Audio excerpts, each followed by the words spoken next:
Informé, cultivé, rigoureux. Il n'est jamais à court d'arguments.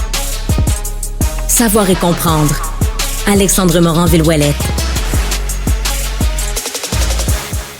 C'est une grosse semaine pour l'administration de Montréal. Il y a des annonces en itinérance. Il y a une grosse visite également qui s'est passée hier. Faisons le bilan de tout ça avec la mairesse de notre métropole, Valérie Plante. Bonjour, Madame Plante. Bonjour, bon matin. Bon matin à vous. Vous avez eu de la grosse visite hier. Notre premier ministre, Mark Carney, qui était de passage. Il est comment, notre nouveau premier ministre? Ben, il est vraiment très sympathique. Ouais? Vraiment, je le connaissais pas non plus, là. Et donc, ça a été un bon échange. M. Carney a souhaité faire l'échange complètement en français. Donc, on a pu aborder différents dossiers. Mais pour moi, c'était une bonne nouvelle là, que ce soit une préoccupation du premier ministre. Alors, bien sûr, c'est ce qu'on a fait. Mais vraiment, puis évidemment, on partage des valeurs ou du moins des projets, là, une vision commune, surtout tout ce qui a trait à l'habitation. Fait que ça, c'est très, très positif, mais aussi le développement économique là, et l'impact sur les villes, sur les entreprises avec la guerre tarifaire avec les États-Unis. Donc, un très bon échange. Oui, je suis content que vous abordiez la guerre tarifaire parce que ça, c'était, on se comprend, le pilier de l'élection de M. Carney. Oui. On a peu de détails là, de la stratégie des libéraux par rapport à ça. Ils jouent leurs cartes là, très près de leur torse. Là. On ne voit pas beaucoup de ce qui se passe. Est-ce que vous avez eu un peu plus d'indications de la stratégie qui est abordée par M. Carney en ce moment? Oh, écoutez, évidemment, vous imaginez qu'ils gardent ça pour eux, puis je les comprends un peu parce qu'on a quand même un président au sud de la frontière qui est très imprévisible et, mon Dieu, on va dire spontané. C'est gentil. Mais dans tous les cas, je pense que ce qui était intéressant d'entendre, c'était ce dont on a parlé.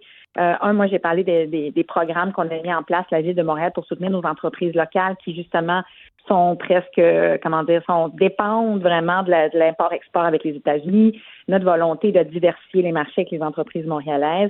Puis pour eux, ça faisait écho à ce qu'ils souhaitent faire aussi. C'est-à-dire, ça fait longtemps que le Canada sait qu'il dépend beaucoup, même beaucoup trop des États-Unis. Donc, il faut développer des marchés. Comment on le fait? J'ai partagé aussi le désir de Montréal d'accueillir des entreprises internationales qui sont aux États-Unis puis qui se sentent un peu à l'étroit. Les universités aussi, parce que Montréal a lancé un programme pour inviter des chercheurs américains, ou du moins qui sont en sol américain puis qui se sentent menacés, parce qu'on sait que l'administration Trump attaque même le milieu, professoral. Donc, c'était vraiment un échange de ce qu'on fait, puis comment on peut les aider, puis comment eux vont pouvoir nous soutenir, entre autres financièrement, en soutenant des grappes, parce qu'à Montréal, on en a plusieurs, des grappes industrielles importantes. Oui, ça c'est certain. Je prends la balle au bon, Mme Plante. Est-ce que ça marche bien, ce programme-là, pour aller chercher des cerveaux universitaires qui se sentent menacés aux États-Unis? On a-tu des résultats préliminaires un peu de ce programme-là? Bien, on l'a lancé juste avant l'été. Donc là, on va voir ce que ça donne. On a envoyé aussi, on travaille avec Montréal International, qui est un peu notre bras de recherche, là, un chercheur de tête, c'est le cas de le dire, là, pour des entreprises. On a fait aussi de la publicité, puis avec certaines universités, Harvard, Oxford aussi. Donc, on est dans cet esprit-là, mais c'est une façon aussi d'envoyer le message que nous, on est ouverts, puis qu'on est... si on peut être une terre d'asile pour la science, bien évidemment, on va en être très heureux. Mais en ce moment, je n'ai pas encore les résultats. Je pense qu'en général, il faut se donner un bon 6 mois là, pour pouvoir voir ce que ça a donné. Oui, j'ai hâte de voir les fruits de ce programme-là. Là, si ça fonctionne bien et qu'on continue d'amener du prestige intellectuel à Montréal, tant mieux. Je remonte un peu plus loin dans votre semaine, Mme Plante, parce que vous avez fait une annonce là, sur la crise de l'itinérance. On va y revenir dans quelques instants. Mais c'est que vous avez une fois de plus interpellé le palier provincial. Et une fois de plus, le palier provincial vous renvoie la balle. Là. Je cite M. Carman hier lors de la rentrée du Conseil des ministres à Québec qui dit que, en réagissant à votre sortie, que vous n'avez pas fait assez en termes là, de logement, que vous tardez à faire sortir les hébergements modulaires, qu'on n'a pas d'annonce qui est faite supplémentaire là-dessus. Vous répondez quoi, vous, de prime abord, à M. Carman là-dessus?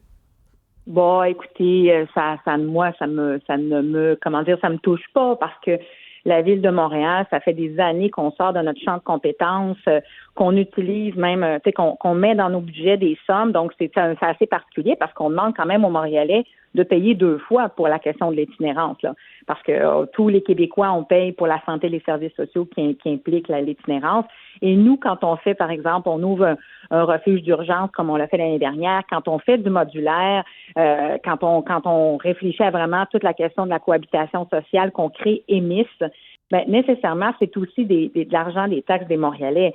Donc, moi, je considère qu'on agit vraiment fort puis qu'on est des précurseurs même au Québec. On donne des idées à d'autres villes, d'autres municipalités parce que quoi qu'en pense M. Carman, il ne faut pas oublier que l'itinérance ne se résume pas seulement aux rues de Montréal. Il y en a à Longueuil, il y en a à Laval, il y en a à Roberval, il y en a à Val-d'Or. Donc, c'est un problème de société. Et moi, vraiment, c'est dans un esprit de collaboration puis vraiment d'aider même M. Carman à pouvoir s'entourer des personnes dont il a besoin parce qu'on ne peut pas juste voir l'itinérance d'une perspective de santé et services sociaux. Il faut l'habitation, il faut les finances. Alors, comment est-ce qu'un Top Gun, par exemple, pourrait rallier tous ces gens-là, tous ces ministères-là, puis travailler dans la même voie? Parce que Montréal, on fait du modulaire en ce moment. Mais entre vous et moi, ce qu'il faut pour vrai, c'est des solutions à long terme. Et il y a des pays, il y a des États qui ont réussi à trouver des solutions pérennes, mais il faut voir à long terme, pas juste à court terme. Oui, là, vous parliez d'un Top Gun, c'était votre proposition dans ce dossier-là. C'est quoi les qualités d'un Top Gun? Qu'est-ce qu'on recherche dans votre tête? Là? Parce que c'est ça, c'est le terme à la mode là, dans la politique provinciale depuis un petit bout. Mais c'est quoi concrètement, vous pensez, le profil d'un Top Gun d'itinérance? C'est une personne, premièrement, qui a ses entrées partout au gouvernement pour pouvoir faire bouger l'ensemble des dossiers, comme je vous disais, autant l'habitation, la santé et les services sociaux, connectés aussi avec le ministère des aînés, des jeunes, parce qu'en ce moment, c'est ça qui est d'une grande tristesse, hein, qu'il faut réaliser, c'est que de plus en plus, il y a des personnes aînées qui se retrouvent dans les refuges. Je pense que comme société riche comme la nôtre, on ne peut pas vouloir ça. Même chose pour les jeunes qui sortent de la DPJ, se retrouvent directement dans un campement. Je pense qu'on doit penser, on veut mieux que ça. Pas juste pour Montréal, pour tout le Québec. Donc, c'est vraiment une personne qui aurait cette capacité à pouvoir rallier, qui aurait les coups des franches, qui aurait toute la possibilité d'agir. On l'a vu, qu'est-ce qui se passe au niveau de la santé. Puis d'avoir aussi un plan à long terme avec des cibles, des objectifs. Combien de personnes vont sortir de la rue? Comment est-ce qu'on amène la santé et les services sociaux dans la rue? Parce que un problème de toxicomanie puis de santé mentale aussi. Donc, c'est cette personne qui est capable, qui a les coups des franches, qui a un mandat très, très fort de la part du gouvernement pour pouvoir trouver des solutions, encore une fois. Le court terme, là, je pense qu'on ne peut plus parler là, que c'est une crise qui va se résorber. Malheureusement, le nombre de personnes en situation d'itinérance augmente. Les profils se diversifient. C'est le cas à Montréal, c'est le cas partout au Québec, c'est le cas au Canada. Donc, je pense qu'on doit y donner l'attention qui est nécessaire parce que c'est de plus en plus de gens, peut-être comme des gens autour de nous, qui se retrouvent dans une situation de précarité qui les amène à la rue. Je vous amène sur peut-être une question un peu plus chaude, Mme Plante, mais je pense que c'est important de la poser. Là, on semble déjà balayer du revers de la main un peu votre proposition là, dès la réponse de M. Carman. Ça fait un bout qu'on joue au ping-pong entre vous et Québec pour savoir si qui gère l'itinérance, puis qui met plus d'argent, puis qui s'en occupe le plus. M. Carman s'est fait critiquer lui-même là, pour plusieurs dossiers dans son mandat qui ont été mal remplis. Il y a un remaniement ministériel qui s'en vient du côté de M. Legault, là, incessamment, dit-on. Est-ce que vous aimeriez avoir un nouvel interlocuteur ou une nouvelle interlocutrice dans cette chaise-là? Pour moi, c'est pas tant la personne. Là. Peu importe qui est là, puis je le redis, donc pour moi, M. Carman, là, il a fait un bon travail avec le mandat qu'on lui a donné. La question, c'est qu'on faut voir l'itinérance pas juste comme un problème de surface, c'est quelque chose comme étant une crise qui va se résorber. C'est pas comme la COVID, là. On est vraiment c'est pas un sprint, c'est une course de fond. Donc, il faut mettre les énergies puis avoir un plan de marche qui s'inscrit là-dedans. Et loin de moi l'idée de dire que le gouvernement du Québec fait rien, là. Mais je pense que force est d'admettre que quand il y a de l'itinérance de partout à travers la province, de plus en plus dans des petites villes, de Val-d'Or jusqu'à Saguenay, ben on peut pas juste dire ça se passe juste à Montréal parce que c'est la grande ville. Ce n'est pas ça. Donc moi, je pense que faut pas regarder la personne en tant que telle, c'est plutôt le mandat qui va être donné par le gouvernement du Québec, par le premier ministre à une personne ou pour un mandat très clair en matière de lutte à l'itinérance, vraiment. Puis, je veux le dire, là, le gouvernement puis la Ville de Montréal, on a très bien collaboré ensemble dans les dernières années. Mais moi, je suis la mairesse de la métropole. Et comme on est la métropole économique, touristique du Québec, c'est sûr que je vais toujours continuer à faire un plaidoyer pour que le gouvernement du Québec, qui a la charge comment la charge mentale, juridique, financière de l'itinérance aille plus loin. Puis nous, on sera toujours des partenaires avec eux. Il vous reste, grosso modo, Mme Plante, là, 2 mois avant les prochaines élections, 2 mois à ce dernier mandat que vous avez annoncé. Oui.